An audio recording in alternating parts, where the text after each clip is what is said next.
The rockers were very tied to their motorcycles. That's not to say you couldn't be a rocker without the motorcycle, but let's face it, it was difficult.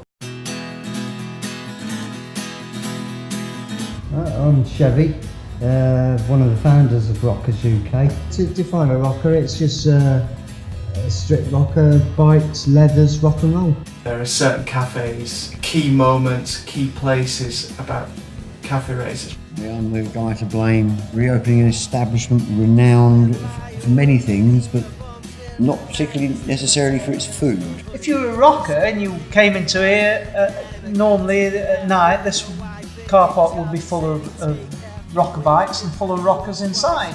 The most iconic detail for a rocker would have been the leather jacket with jeans and a pair of strong boots. The superjet or jet type helmet was very popular in those days. That was followed by maybe frequently a white silk scarf. And people actually painting the brand of the motorcycle they rode on the back of their jacket.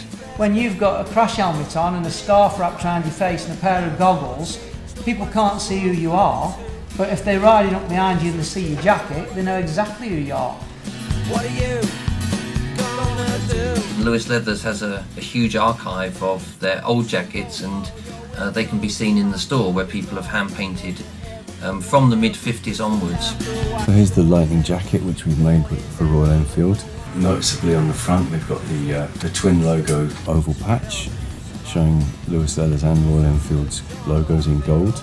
The lightning jacket is Typified by the buckles, which we moved away from the centre of the jacket, accommodate the forward riding position of the rockers. and the problem with buckle right in the centre of the jacket. Scratch the tank, so we've actually moved the buckles to the side. The zippers we've recreated from vintage pieces. An important detail is the sleeve pocket, which was exclusive to Lewis Leathers. Just a nice little detail, but if you were wearing a Lewis jacket, you could spot it either by looking at the sleeve. Lining is a very important part of the jacket.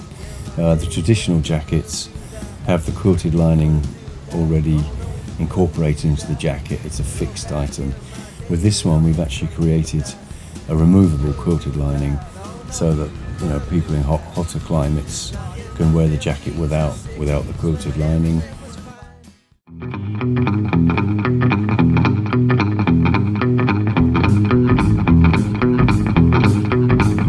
During the 60s, almost every cafe would have had a jukebox inside playing the hits of the day, and that was really what the rockers were listening to. The record racing of putting a shilling in the jukebox and getting up to Iron Bridge up the road and back in time before the record finished, and that. And there's got to be a punchy rock beat. Elvis, G. Vincent, Eddie Cochran. Because we weren't so much into dancing. I mean, motorcycles have meant rebellion for 100 years or more. So as rocker culture developed and grew, there were the enemy. Well, the police were one enemy, and then the scooter riding mods were another enemy. All these elements grew the whole cafe racing culture. Moves on, music moves on, styles move on. What doesn't change is human emotion. Get driven now. There's rock and roll on the radio, and the bowler can't stop the show. There's rock and roll on the radio.